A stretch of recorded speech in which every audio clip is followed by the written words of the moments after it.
Prije nego što započnemo ovaj klip, idemo vidjeti kakve su bile reakcije na prošli klip gdje smo snimali najružnije motore.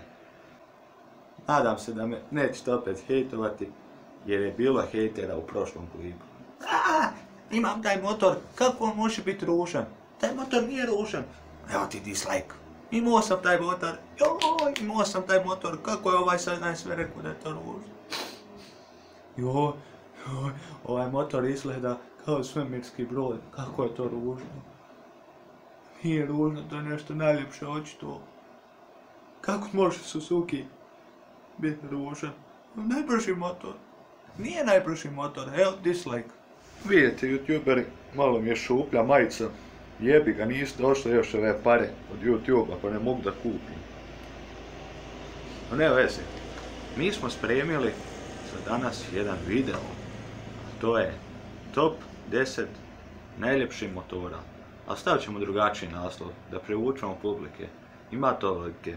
Idemo vidjeti šta sam pripremio. Nadam se da ste uživali u reakcijama od prošlog klipa. Pola je noć, pa ne da snimam svoju facu, jer se i ne vidi. Zašto raditi ono što se ne može vidjeti? Ne logike.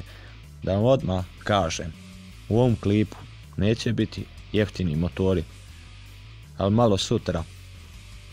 Znači, prvi 5 motora će biti jako skupi, a zadnji 5, odnosno prvi 5, odnosno zadnji 5, što ću ja reći, bit će veoma pristupačni. Pa ovako, prvo krećemo sa motorima koje ne možete vidjeti svaki dan. Prvi je MV Agusta Brutal 800, motor koji je izašao 2016. godine i košta 11.000 eura. Mnogi od vas će reći, pa nije ovo tako lijep motor, vidi kako je ružan, vidi ga, vidi kako ima sicu, ali pogledajte te auspuhe. Ima li šta ljepše od toga? Ja kažem da nema.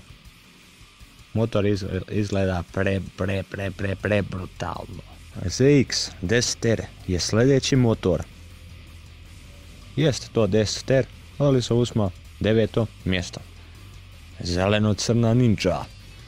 Motor je jako pristupačan, svega košta 14.000 eura i svaku si može kupiti jedan. Šalim se. Motor je predstavljen 2016. a izgleda predobro. Znači, taj spoj zelene i crne boje uglavnom se sviđa većini. I tu je Kawasaki izveo pravi posao. Na 8. mjestu imamo jedan veoma seksi i lijep motor, a to je Aprilia. Moja Aprilia. Ma šalim se, nije moja Aprilia, nego Aprilia RSV 4.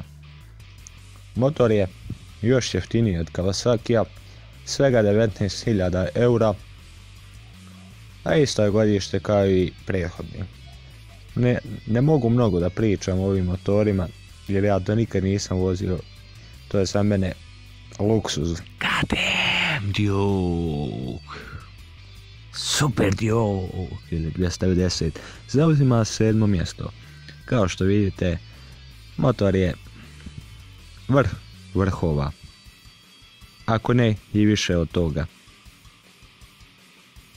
Pravi se u Austriji, ako niste znali, a cijena mu je oko 16.500 eura. Mislim da to prosječni Balkanac može kupiti sebi ukoliko štedi čitav život. Sad, u ovo 6. mjesto sam htio staviti Yamaha MT-10.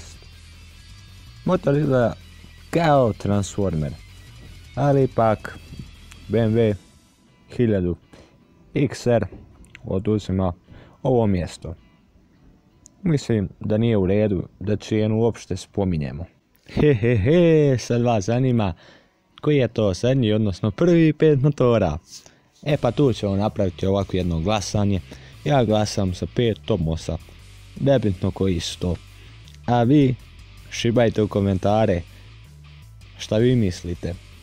Pa ćemo na osnovu svega zaključiti koji je to 5 najljepših motora na svijetu. Moj glas se uvažava, sad Tomosi dominiraju. A kad objavim klip, vidjet ćemo šta će onda biti. Nadam Nadam se da ste uživali u ovom klipu kao što i uvijek uživate. I naravno bacite lajkić, subić i šerić. A za kraj čujte zvuk motora.